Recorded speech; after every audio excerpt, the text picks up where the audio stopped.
undang maca, undang tugas ning wayangan. Jadi kalian udah tahu sebenarnya seperti apa. Aku ki seneng-seneng bae nglayani fans foto-foto ki. Seneng kurang hati gila. Lah aku malah ada dijak foto kuwi lah aku sing bingung. Tapi kok aku udah dijak foto, terus aku ngene-ngene. Aku dijak foto ki seneng banget. Malah ki. Aku ki ngomong nanti aja di sana. Tak golek ning nggon sing tepat, sing sepi. Dadi khusus iki wong kuwi foto. Ngono lho, Bu. Kok malah aku barani sombong. Ketika ada ekspektasi ndak sesuai ya karepmu, ya karepmu.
Srumah Wahyut Jengyak Sendra Kurarupa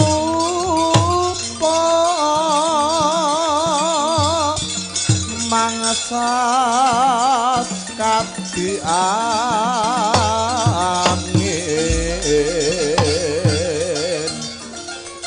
Pangsampal keprapal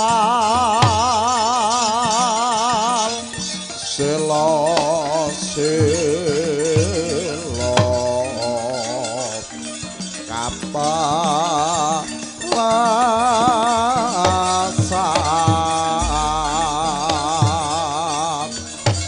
sato lumayu mangungsi kagyat kakudo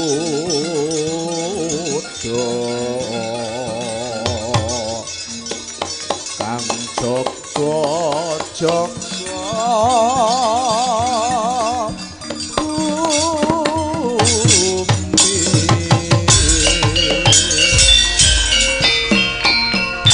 Paman Patih Suratri Mandra wonten tinimbalan ingkang adhawuh anak angger Prabu Baswara Kangsa animbali ingkang paman ing kepatihan kula pun Suratri Mandra sedhela maneh paribasan mung kari sak siliring bawang mujudake dina kang anemtokake jaya lan orane Gangsa Dewa paman.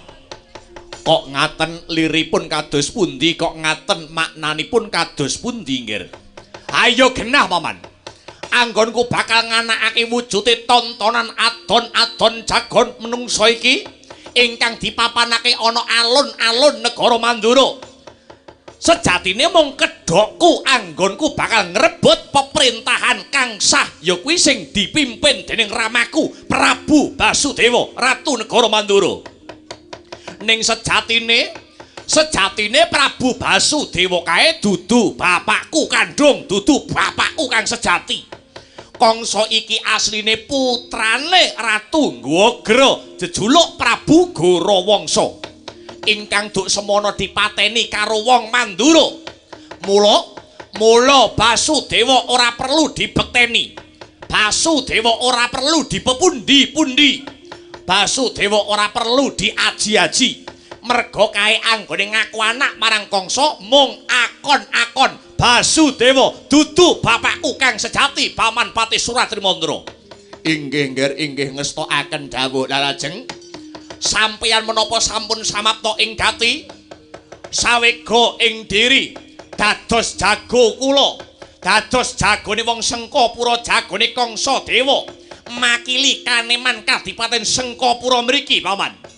Inggih sampun nggih sampun paduka mboten sisah kuwatir paduka mboten sisah wasumelang jago saking Mandura mboten badhe unggul tanding kekuatan kalian kula Patih Suratri Mandra.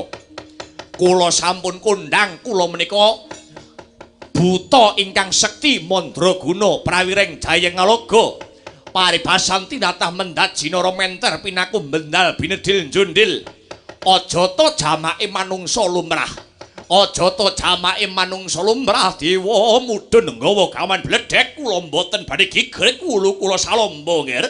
Aja sumbar mengko mundhak aber paman. Inggih ngestokaken dawuh nggih. Sing lungguh ana mburi kae jenengmu sapa? Inggih sinuwun. Nami kula pun tumenggung.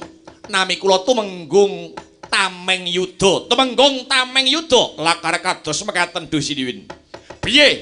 Piye anggonmu nglakokake kewajiban saka Kangsa Dewa? Anggonmu njajah secara alus nom-noman negara Mandura kanthi srana salah sawijining obat kang ngrusak marang moral lan jati diri. Uga omben-ombenan banyu sing disumet bisa murup. Inggih, babakan kewajiban menika, babakan jejibahan menika sekedhik mbaka sekedhik sampun wonten asilipun dosi menuwun. Wis ana asile? Inggih, sampun nggih. Bagus, merga negara Mandura iki negara kang kuat. Sing marake kuat negara Mandura iki ora ana liya merga saka kuwating moral lan jejeking budi pakarti. Sopan santun tata krama kang sarta yuda negara. Yen iki kabeh wis bisa ambruk, yen iki kabeh wis bisa ambruk kanthi srana obat-obatan kang bebayani lan banyu setan, banyu sing disumet bisa murup, mesti bakal hancur lan ilang jati diri negara Mandura. Dina iki kowe tumenggung Tameng Yuda duweni kewajiban kang anyar. Inggih, kewajiban menapa sinuwun kula pun Tameng Yuda arsa nyadong dawuh. Rame-ramene jago rame-ramene jago kang padha tarung besok iki kowe tak perintah mlebu ana kerumunaning penonton kang padha nonton adon-adon jago menungso kang mapan ana ing blabar kawat janget cinencang alun-alun negara Mandura. Inggih lajeng kowe mak kledang mlaku ngulon kok ketemu bocah lanang nom-noman umur udakara 20 taun pekulitane putih pekulitane bule aja dadak ditakoni babaten gulune menika sinten sinuwun kuwi jenenge Kokrasana anake Basudewa sing saiki didelikke mbuh nyang endi nganti yahene aku durung ngerti sajake kuwi besok sing digadang-gadang dadi ratu ana ing negara Mandura dudu Kangsa Dewa mula sadurunge Kokrasana dadi ratu kudu dipateni luwih dhisik lho nggih ngestakaken dawuh sinuwun kok kowe mak kelitih mlaku ngetan petuk bocah lanang udakara umure 20 taun pekulitane ireng cemani ora sah dadak ditakoni babaten gulune punika sinten Duh sinuwun kuwi jenenge Narayana kuwi ya anake si Basudewa adine si Kokrasana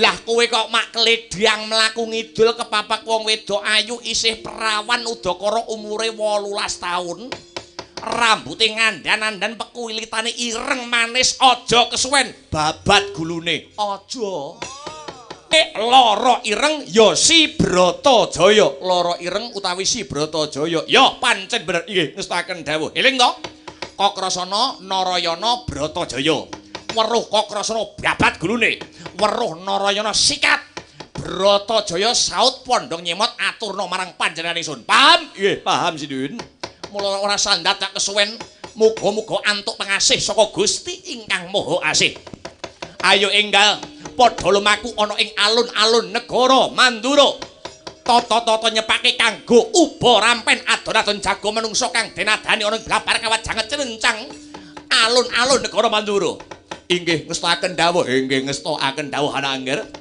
nggawa wadyabala sak cukupe surak siaga aja nganti ana kang kecicir ora ketang colok lintang sambung perempatan pundak dikirapke tumuju ana ing alun-alun negara Mandura dina iki lho nggih ngestakaken dawuh budhal dina iki kumreh kang bala lumares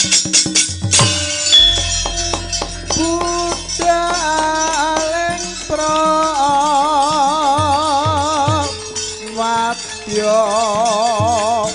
puswa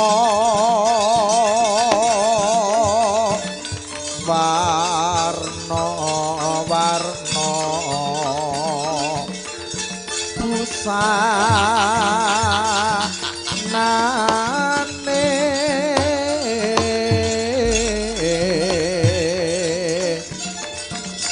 saking prawadya abrabusana nira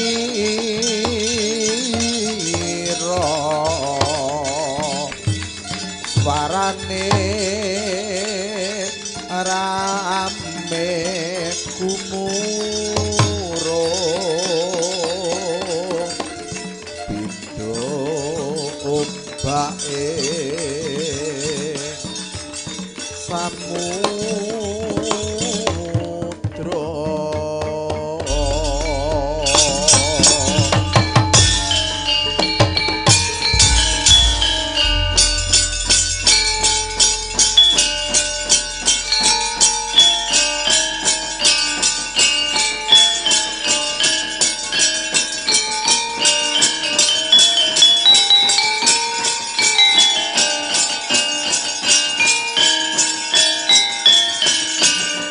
yo yo yo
Yo, maju, maju. Yo, yo, yo, yo, yo, yo. Yo, yo, yo, yo, yo, yo.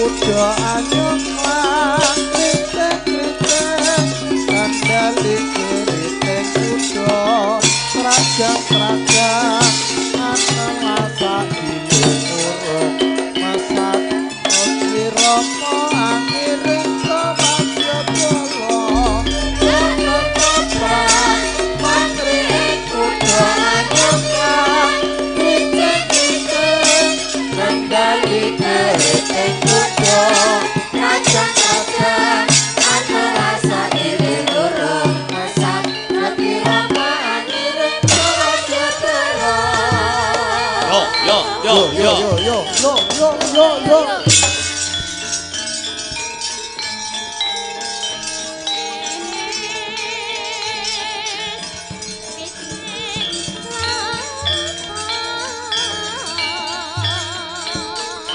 Oh, tatawa.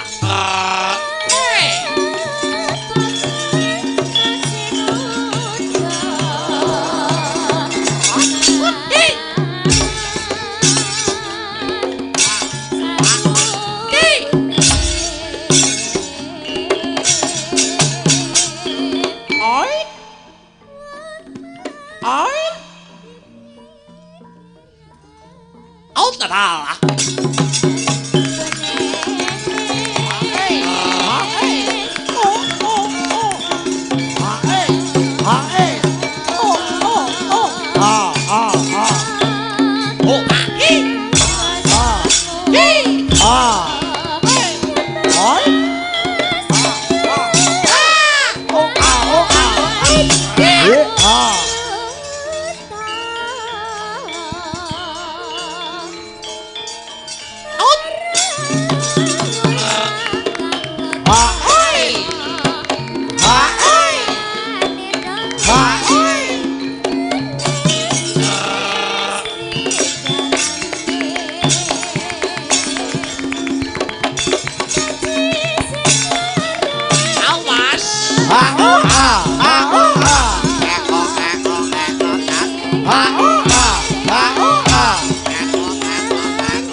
Sikra tandang resang bayu sewi ore tumungkul manembah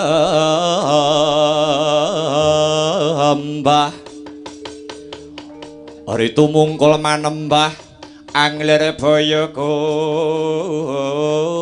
kumbab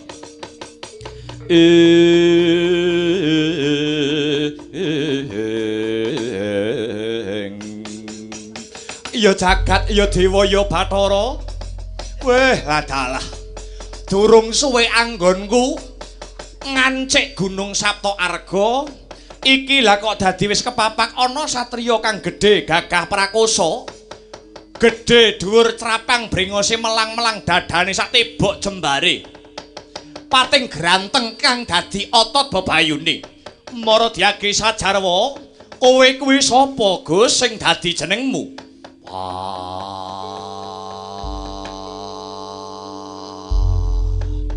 gereng wae kaya bumine kaya gempa bumi kowe tambuh karo aku bocah saka Sapta Arga panenggak Pandhawa Bratasena jenengku kosik kowe kok kandha panenggak Pandhawa aku tak takon wong tuamu kuwi sapa wong tuaku Swargi Bapak Pandhu Dewayana ibumu Kunti Talibrata kowe ponakanku dhewe ngger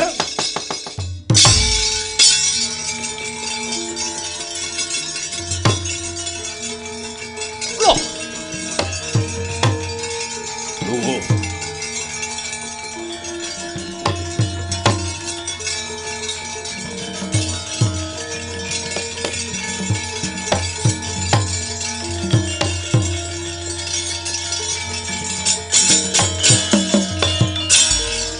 kagiat ore sangkapirangu ore nangkul kinempit kempit dosang retnaning bawana ya si tukang walang ati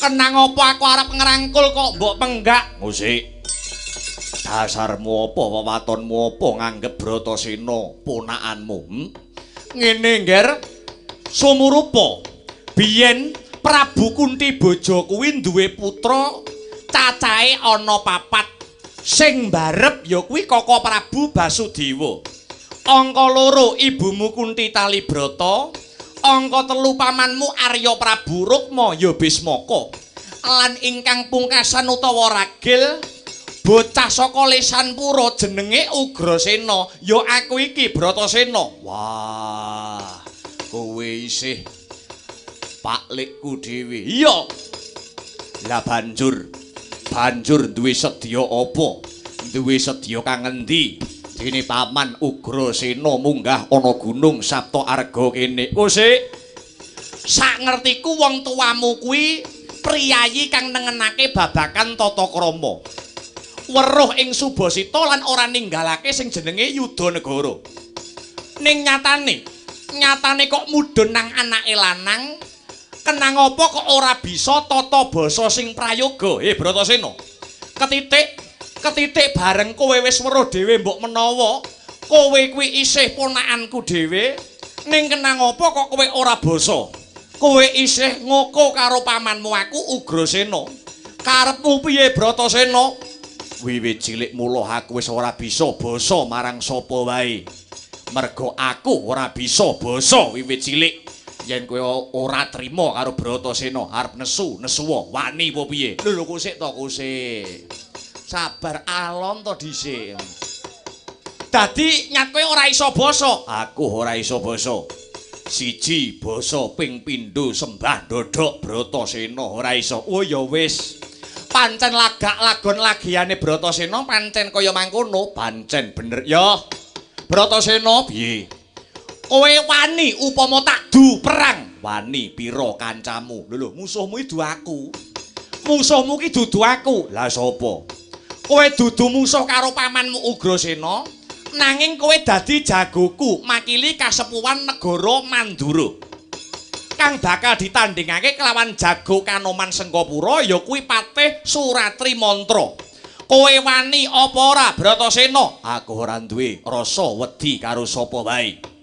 Waton Bratasena isih lumaku ana dalaning kautaman lan bebener bakal tak kurbanake nyawaku nganti tetesing getih ingkang pungkasan. Bagus. Kendel tenan kowe Bratasena. Pancen wis sak trepe yen kowe mbelani bumi Mandura. Merga ibumu Kunti Talibrata kae wutah getih saka Mandura. Mula iku ora sandadak kesuwen walian kang dadi arasamu Bratasena. Ora sandadak kesuwen ayo tak kanthi tak gandeng tanganmu ana alun-alun Mandura nganggo tekad sinatriya. Sinatriya belanana wong Mandura. Jejekno kautaman kanthi sirnaning Angkara Murka Ratu Sengkapura Kangsa Dewa sak patihe Patih Suratri Mantra. Bandut, ayo tak gandeng tanganmu sing tengen nger Bratasena.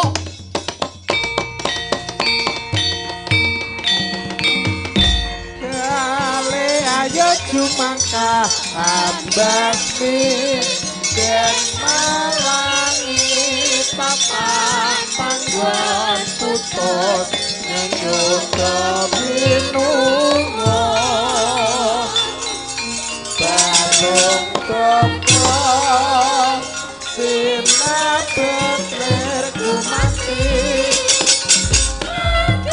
kelelaku rantasi kewajiban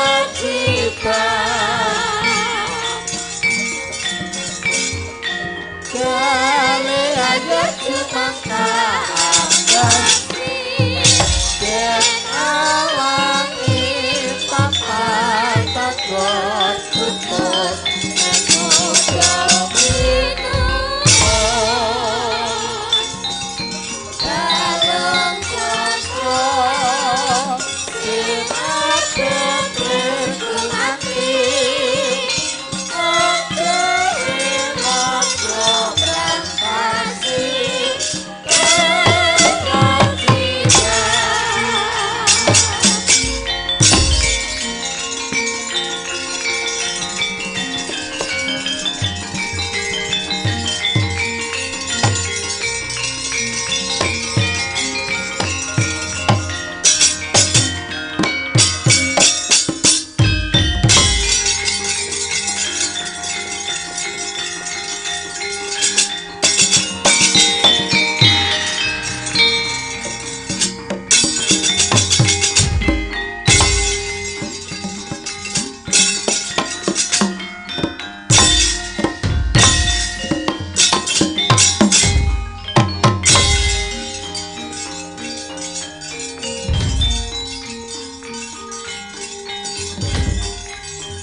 Bima wang-wang kunta kumpul patang kethi sayang gongkoro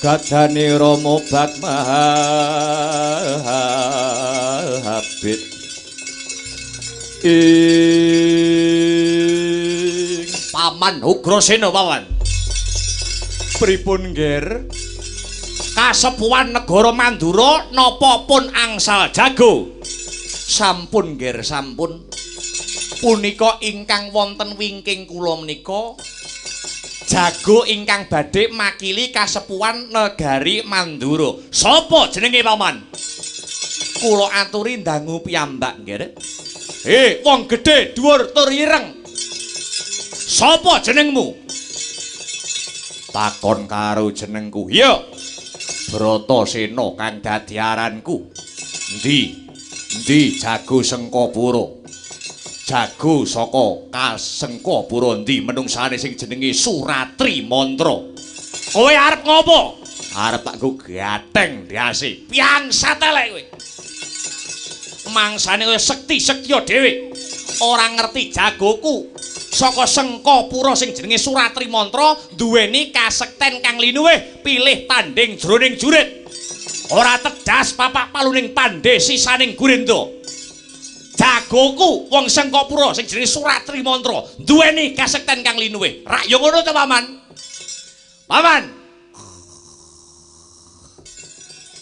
paman Suratri Mantra malah turu sinten sing bubuk lha kuwi mau apa mur ngiler karo merem matane mboten nggih mboten kula mboten turu aja turu nggih arep perang kok malah keturon nganti isuk wis petuk musuhe lho wis arep tanding lho lah kok malah keturon nganti isuk ora ngopo-ngopo lho ngapunten nggih ngapunten pun cemawe sampun menika jagone wong Mandura sing wingking gedhe durireng pun mboten usah kuwatir kula geget siung pengapit buyaliaran ampun ngentengaken kalian kasekten kula ya paman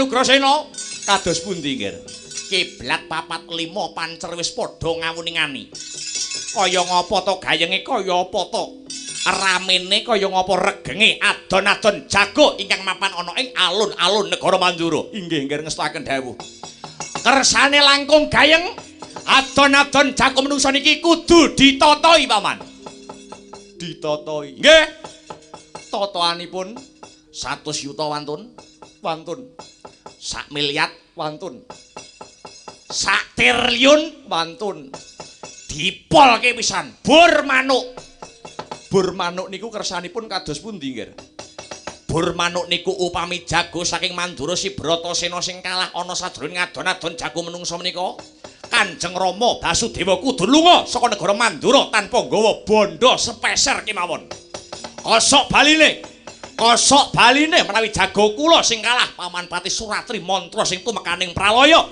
aja to mung bumi Sengkapura gulu kula udoke dhateng negari Mandura pripun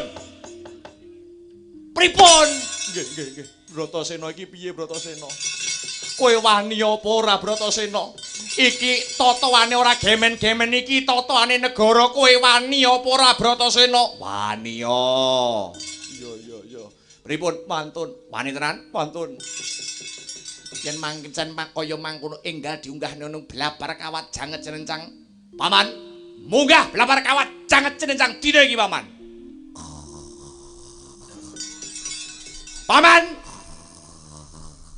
turu meneh mboten wis arep perang nggih ya ampun iki mripat kok kaya dipulut rasane angine angine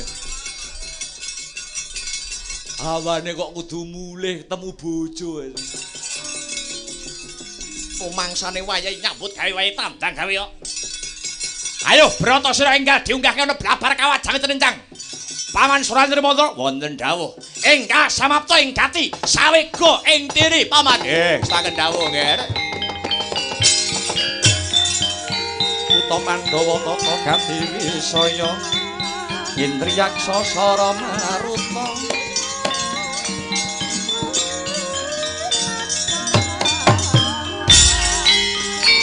Pawana-pana margana Samirana lan marayang Pancabayu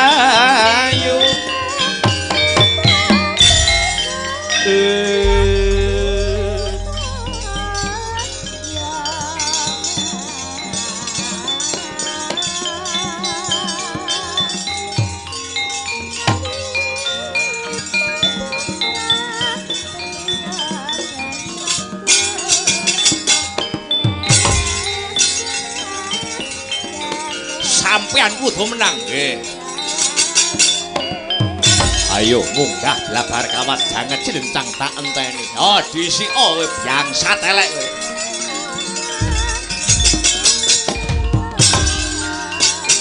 Yeay!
Rekata Dian Bratasena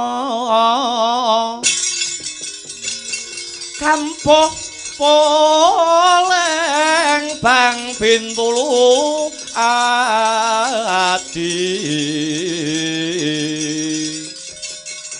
sarira ngamula dumong kodhek wok simbar jaja yen ngandika gumaleger kaya guntur kadang panenggak Pandhawa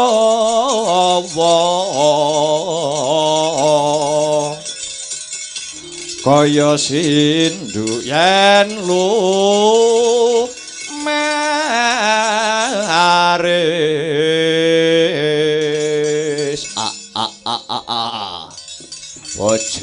Bojleng iblis lanat padha cek-cekan sapa mau jenengmu? Bratasena aranku. Bratasena? Iya. Kenalno ya, Suratri Mantra aku. Suratri Mantra karepmu ora ya karepmu. Weh piye to cah ki? Bratasena, Apa? aku isih ngeman karo kowe. Kowe isih enom, isih dawa jangkahmu, isih jembar kalanganmu. Kowe ngalao, kowe nungkula, kowe nyerao. Yen kowe gelem ngalah, apa wae penjalukmu bakal tak turuti. Kowe njaluk derajat pangkat, apa wong wedok sing model piye tak turuti. Wadon kowe gelem nungkul ngakoni anak angger Kangsa Dewa sing bakal dadi ratu mapan ana ing negara Mandura. Cangkemmu menengo sik. Blabar kawat janget cinencang ora apa-apane wong nyang-nyangan anane mung wani apa wedi, urip apa mati. Derajat pangkat kowe wegah, Aku wegah nampa derajat pangkat. Apa gunane derajat pangkat yen bisa nyemplungake menungsa ana juranging kasangsaran? Kowe tak kei wong wedok sing ayu mosok emoh. Emoh. Wiwit lair nganti saiki aku durung kambon sing jenenge wong wedok. Siji Bratasena, loro dalange iki urung kambon wong wedok, ngerti ora?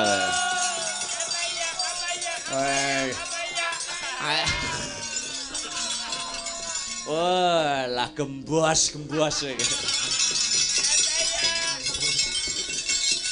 Kendel tenan. Yo. Ngejak pirang dina aladeni kowe. Kelakon tak geget siung pengapit pialiaran. Dianjur pecah diasmu kowe.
Ayo.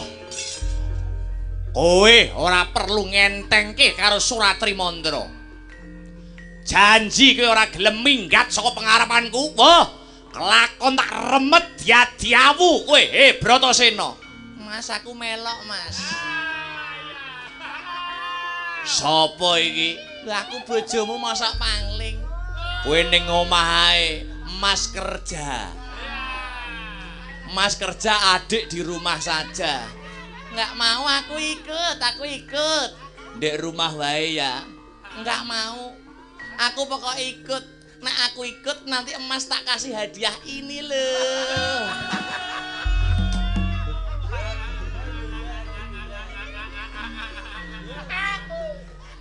Arep budal perang kok malah disangoni jeneng dusun.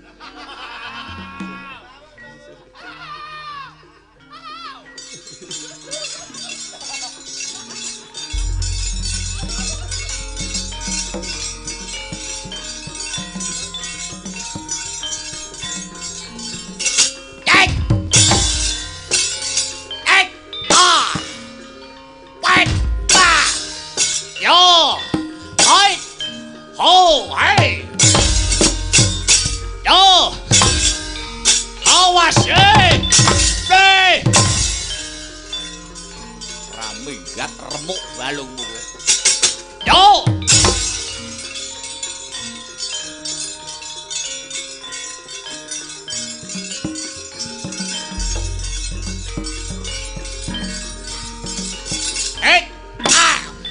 Hot but sepol kowe. Ha. Oh, hey. Wah. Kat. Oh, hey. Wah, hey. Wah. Awas. Yo.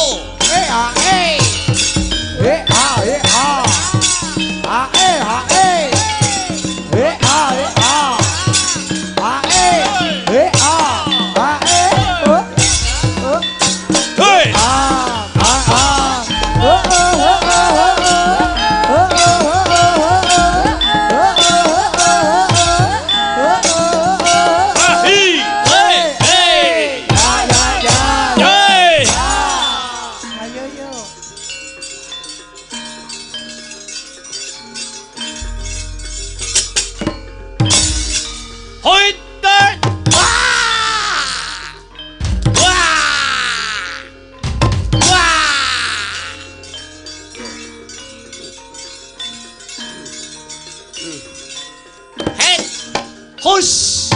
Wah. Hei. Wah. Wah. Hei. Wah.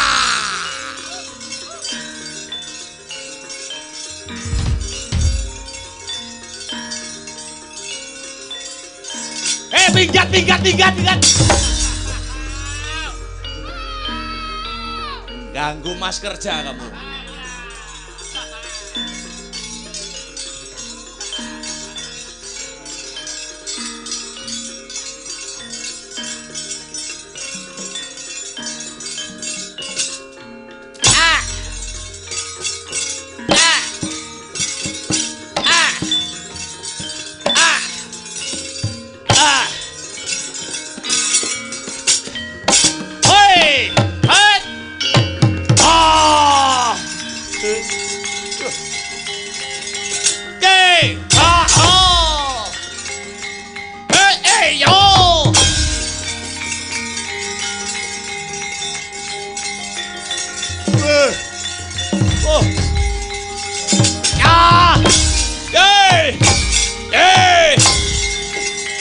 Sampo.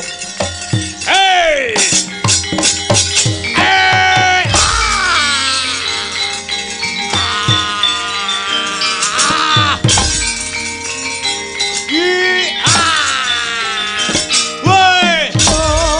Sorak mangurahan Sampo sajroning treng Bebelon nagarayo Ayo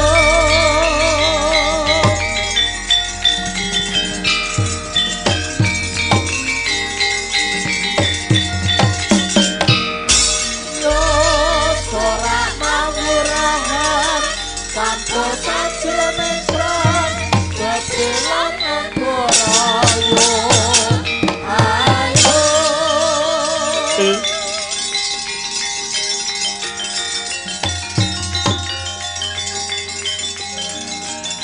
Padha paman Suratri mantra.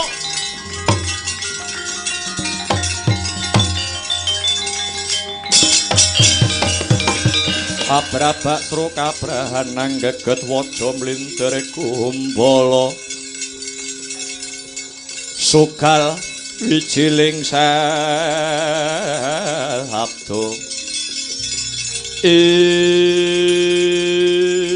Waduh paman Suratri mantra ora nduga mana kowe tumekaning pati paman. Oh paman Kangsa Dewa ora narimakake lakon iki. Bratasena jagone mati botoe sing mbelani biangsat elek kowe.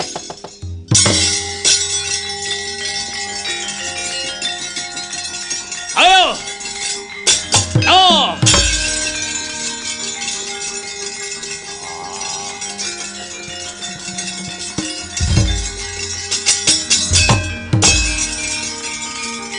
Aja mlayu kowe. Ah.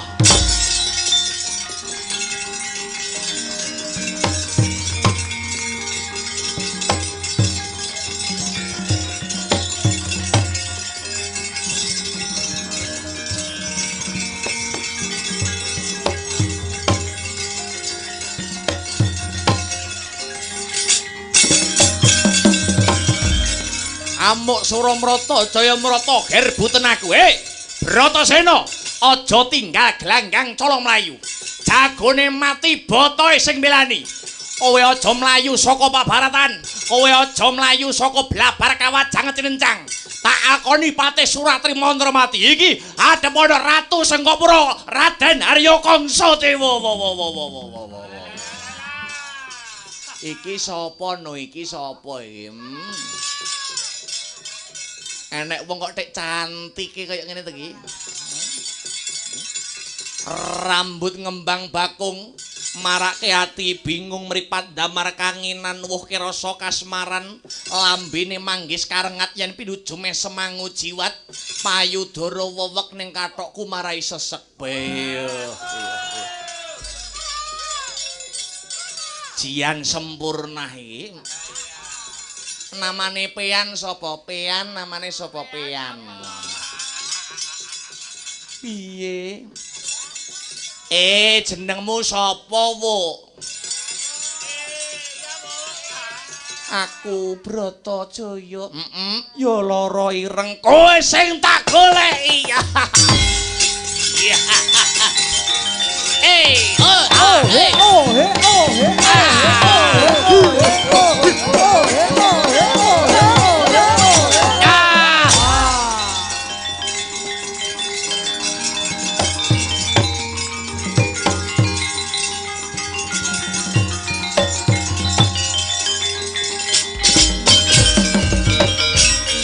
Tebungke ya, kenalke ya. Ratu Sengkapura Dipati Baswara Kangsa ya Jaka Maruta. Kowe yen sesandingan karo aku yen dadi bojoku ora-orane tumiba aning parang curi ning bakal tumiba aning kasur babut. Kowe gelem ora? Tak pek bojo pamane lho iki, tak pek bojo gelem ora? Bojo ki panganan apa? Bojo ki tegese kanca urip, garwa, sigaraning jiwa, mangan bareng, lunga bareng, turu bareng, adus bareng. Yek ji semoh-moh. Rupamu kaya barongan ngono kok. Aku kon dadi bojomu. Kudu gelem, emoh, wong duwe selera dhewe-dhewe. Kowe tak muktekke, kowe tak mulyake. Aku ora kesusu rabi. Wis umure perawan kaya ngene kok. Ora kesusu rabi. Kowe arep sing mbok oyak ki arep apa? Aku tak fokus sekolah dhisik. Fokus sekolah. Wong wedok Krubiyuk Kabupaten Mincung. Mula rasa dadak kesuwen. Kowe kudu gelem dadi bojoku dadi karwa parameswari mapan ana ing Sengkapura. Lho Bratajaya kowe ning ndi? Nduk.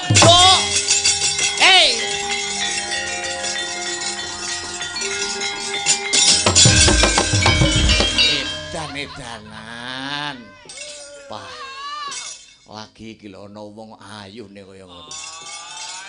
Melayu tekan nguri iso egak.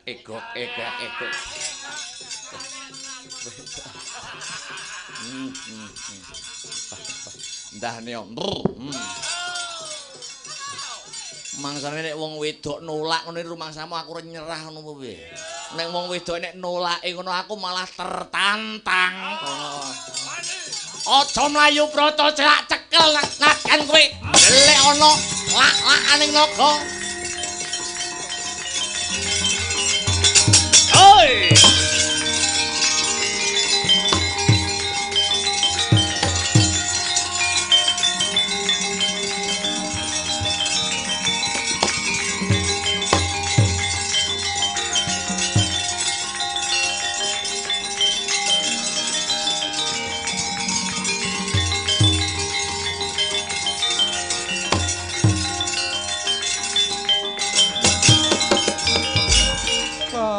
Aku tulungono ya, Kang. Aku tulungono. Sing godha kowe sapa? Sapa mau jenenge kongso-kongso wong jenenge. Yo, aku digoda-goda, aku jijik, Kang, aku jijik. Jijik piye to? Lah nyawang aku tekan pucuk rambut nganti jempol sikil munggah, medun bareng tekan dodon mau ngandhek sowi ngono. Sapa kongso lho sing ngoyak-ngoyak aku lho. Yo nek nyawang aku no mripate ora dikiyer-kiyerne, irunge ora dipekrok-pekrokne, lambene ora digeget ngesor ngono. Ya ampun, Kang, aku gila, Kang, aku tulungono. Nganti kaya ngono kuwi. Iya, aku gila, Kang, aku gila, aku tulungono, aku arep dirabi, aku ora seneng. Ngaliyo tak dadakane wong wedok kluyuran tekan kene barang iki.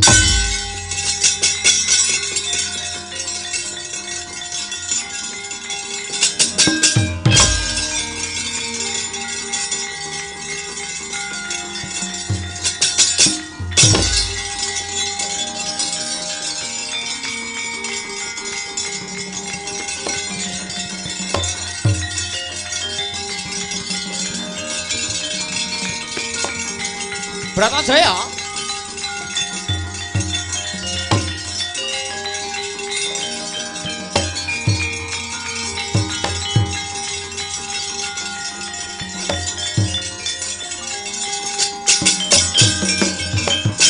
kadangmu waranten abedhik besok amendem baris kang prayitna yuwa saranta wong ing Dwarawati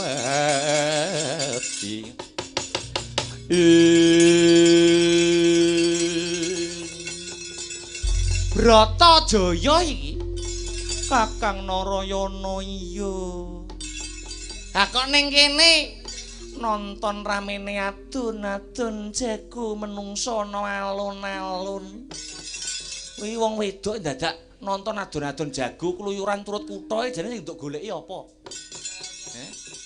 kuwi perawan lho sing ngincer akeh mbok karo ngeman karo awakmu ngeman karo harga dirimu kok kluyuran turut kene apa sing entuk dolan ki nggur wong lanang-lanang tok wong wedok kaya aku apa nggur kewajibane nggur umbah-umbah tok isa-isa setrika omah ngono iki jenenge ora adil mongko wong lanang karo wong wadon kuwi duwe hak lan kewajiban kang padha ngono mula yen nganti aku tekan kene aku aja nduk dukani aku aja kok seneni yo Kang lah peyan kok ngendi ora wis ora tau mulih pirang-pirang sasi angger metu karo Kakang Udawa mesti kluyuran ra cetha sing dituju.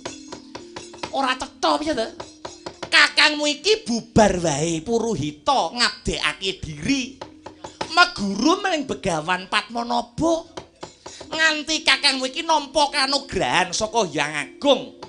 Malah sak bisa-bisa aku melu-melu uyung-uyung anyeng kuyung hanjaga marang katentremaning bumi kelairan ya negara Mandura kene yen melu njaga katentremaning Mandura ngerti negara kahanane lagi geger ngerti Mandura negarane lagi dedrek lagi horeg kaya ngene kok Kakang kok krasana direwangi perang mungsuh Kangsa ya gene kowe kok meneng wae hayo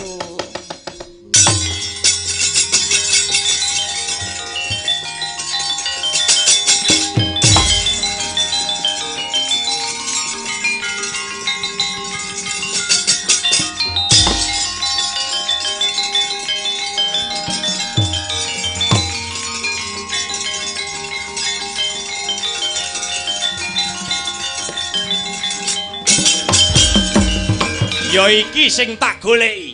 Kowe Kakrasana, kowe Kangsadewa ya. Kowe sing tak goleki saksuwene iki. Kowe calon Ratu Mandura. Kowe calon Ratu Mandura sing bakale ngganteni kelunggane bapakmu Basudewa. Kalakon sing mbok jangka bakal dadi Ratu Negara Mandura. Yen wis bisa ngelangkai Kangsadewa, adimu Bratajaya peke bojo cangkem elek.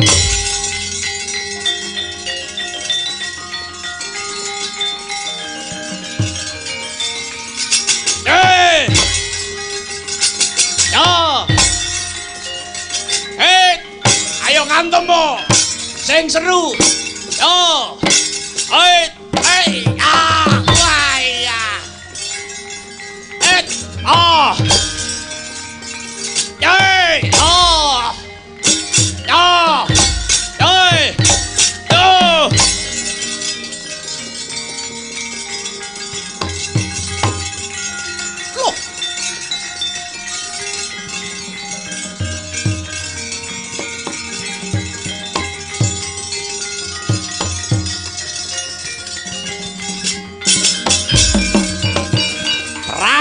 gempuran antaraning Sang Kakrasana lumantanding Baswara Kangsa. Saking katebian risang Narayana mulat kang raka sajak kaseser ing jurit. Arsa denangkah patinira dening Kangsadewa pramila Sang Narayana tanggap ing sasmita. Dia sedakep tingkem netra kekalih mencorong epek-epek astane. Nalika semono mijil senjata kang ampuhe kagila-gila. Kyai Cakra Baskara kebat kaya kilat kesit kaya tatit ngenani dadane Baswara Kangsa ambyar dadi glepung.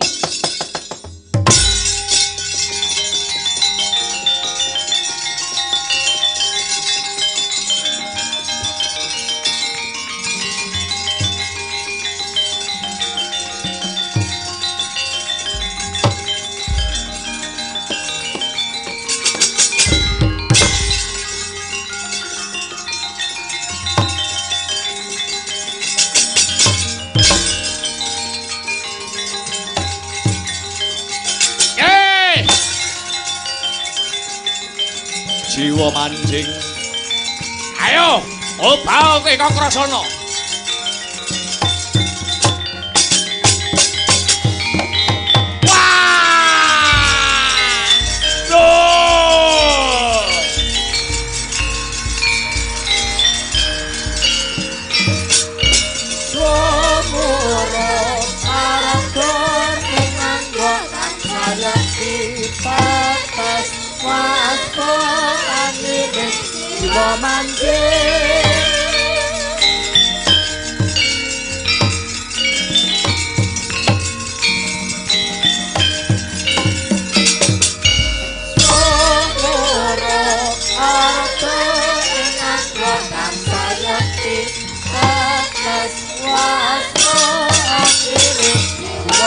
Oh Narayana.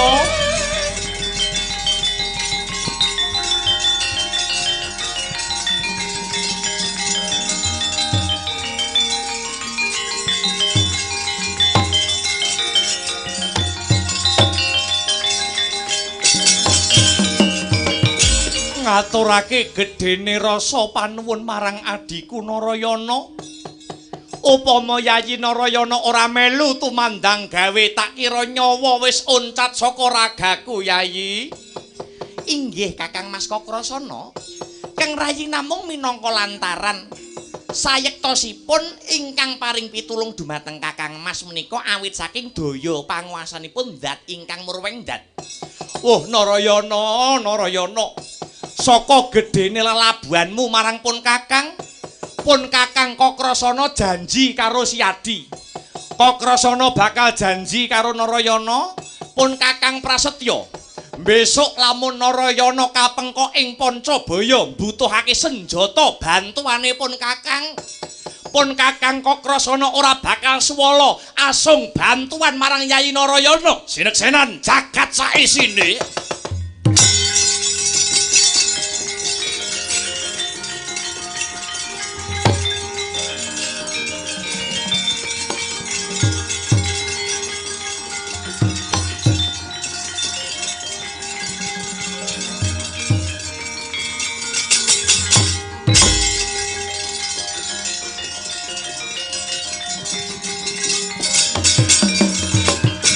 Ugurira Sang Baswara Kangsa dados pratandha trontong-trontong suluh sulak pepadhang ing bumi.